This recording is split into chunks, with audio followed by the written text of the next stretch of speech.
Preparing this video reminded me of an incident that took place in my family several years ago. I had just gotten to Venezuela with my children when my son had fever. And from experience as a mother, I knew it was malaria.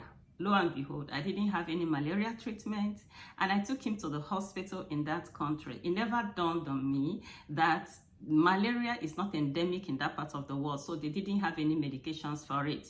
What didn't they do? They even involved their Center for Tropical Diseases, but at the end of the day, nothing happened until malaria medicines were sent to me by courier until my son got well. Now, that tells me that physical sicknesses, if not handled well, can lead to death. And that is why when people get sick in their physical body, they begin to run helter-skelter. They make sure that it is treated right. But now, what happens when people get sick in their minds? What happens when there are issues with mental health? A lot of people do not pay attention to mental health issues. And that's why most times it gets out of hand and people get into trouble. In today's video, I'll be discussing how we can boost mental wellness by reading. Hi, I'm Ngozi Okure. Welcome to my YouTube channel. In this channel, we discuss books and how to leverage reading for success in life. In today's video, we'll be discussing how to improve mental wellness by reading, and I'll be discussing 5 powerful points. I want you to stay till the end. Point number 4 is a treasure.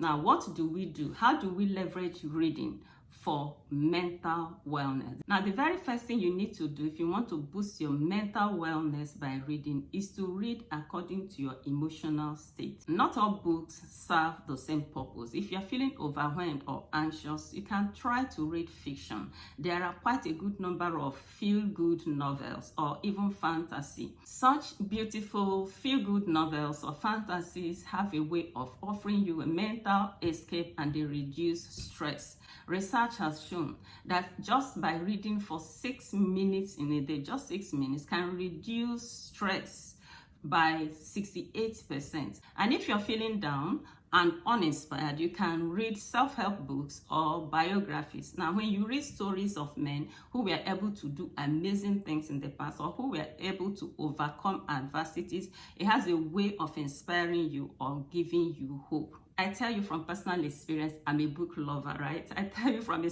personal experience that reading very good books, reading biographies have a way of, inspiring you and giving you that kind of I can do it mindset, okay? So go ahead and look for beautiful biographies and read instead of bowing down to stress. The next thing you need to do is to set a regular reading routine. Mental wellness thrives on routine. Reading becomes more effective when it is regular. You can set up a goal to read between 15 minutes to 30 minutes on a daily basis. And the beautiful thing is that you don't need to read a whole book in a week. Just reading a few pages every day keeps your mind engaged and helps you to maintain focus. It takes your attention away from all the stress, okay, all the stress and anxieties that could be obtained from screens. If you want to take it a notch higher, you can keep a reading journal. Once you have finished reading a few chapters or a few pages of the book, right, now write a quick note on how the book made you to feel. Now, when you do that, it's simply turning what you have read into reflection, which is very therapeutic, okay? So if you can write down, this is how I felt when I finished reading this book, and you think through it, it has a way of engaging your mind, and this alone is quite therapeutic. The third thing you can do to boost your mental wellness by reading is to read mindfully. Yes, read mindfully. Reading is more than turning the pages of a book. Reading becomes more effective when you can put your mind to it. When you read with intention, you engage your brain, improve concentration, and absorb more meaning. That is how to gain maximally from reading. Instead of flipping through the pages of a book, instead of reading passively, Read mindfully. Let your mind be involved in what you're reading. And you can even go a step further by writing down. After you have finished reading the pages for the day, you can think, what did I gain from what I have just read? Can you think? Can you remember? Then this has a way of turning what you are reading, turning your reading time into a reflective period. This simple process of reflection helps to process emotions and thoughts more clearly. And this leads to mental clarity. It's so beautiful that you read mindfully. Don't be in a rush. It's not a competition. Don't be in a hurry to finish reading the book. Read mindfully so that you can apply what you're reading to your life.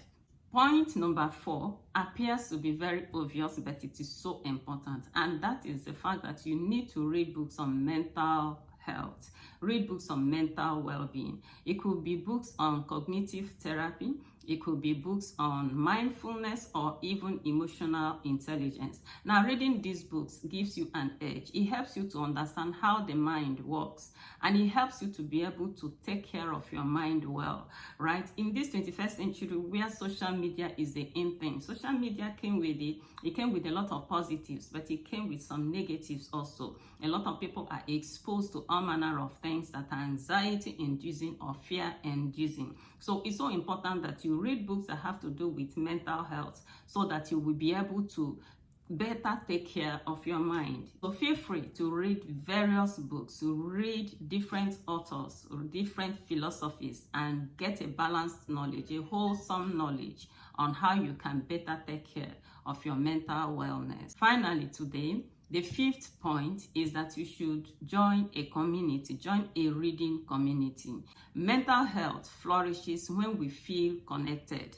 And reading communities offer that connection. The beautiful thing about the internet age is that we have access to communities, reading communities online. I belong to one, and it's so amazing, so beautiful. You hear people talking about the books they have read. In fact, some people will even go back and read books that they read several years ago while they were in secondary school. You can imagine going back now to read Things Fall Apart with a different understanding, a different exposure, a different perspective, and coming in a community to talk about it. And you see the discussion comes alive.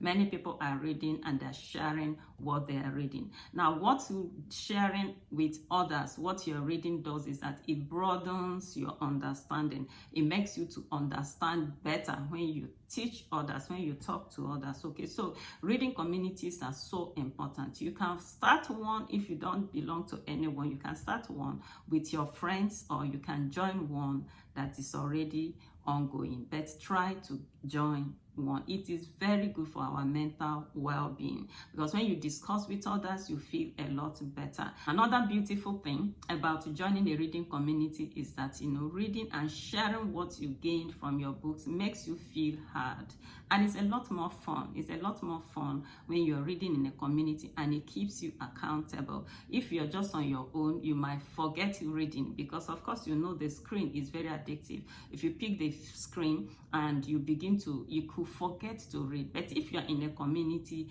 it has a way of offering accountability. Okay, so you have seen it, 5 different things, 5 amazing things that we need to do to boost emotional wellness. So I want you to go ahead and begin to read, begin to practicalize, begin to implement the things we have said here. You should pick the right books for your mood.